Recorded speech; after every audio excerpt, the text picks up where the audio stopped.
Richard Gutierrez at ang nanay niyang si Annabel Rama ay spotted sa birthday party ni Barbie Imperial. Mga netizens, sila na mismo ang nahiya para kay Barbie, pumapatol sa may asawa, nakakahiya ka, di mo man lang hinintay yung divorce ng dalawa.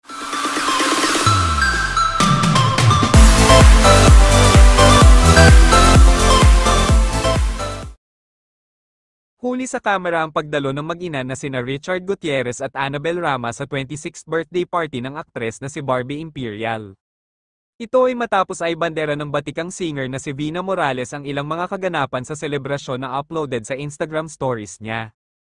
Sa isang video, makikitang nakatayo sa stage si Barbie para mag-speech habang si Richard naman ay makikitang nakaupo sa bandang harapan ni Vina.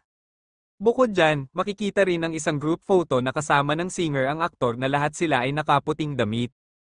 May IG story rin na nahagip sa video na tila magkatabi sa upuan sina Barbie at Richard habang nagpe-perform sa entablado ang batikang singer na si Joey G at kinakanta ang "Don't Know What to Say, Don't Know What to Do".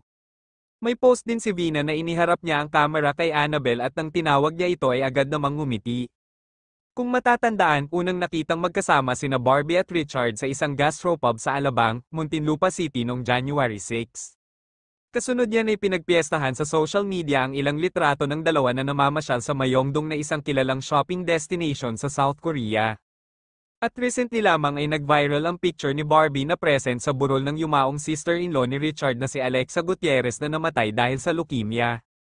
Noong Mayo, kinumpirma ng Showbiz Insider na si OG Diaz na, exclusively dating, ang dalawa, base sa kanyang mapagkakatiwalaang source. So, ang tanong ko sa aming source, aamin na kaya sina Richard at Barbie na sila na? Sabi ng aming source, in due time, yan ang aabangan natin, ha? Say ng talent manager and vlogger.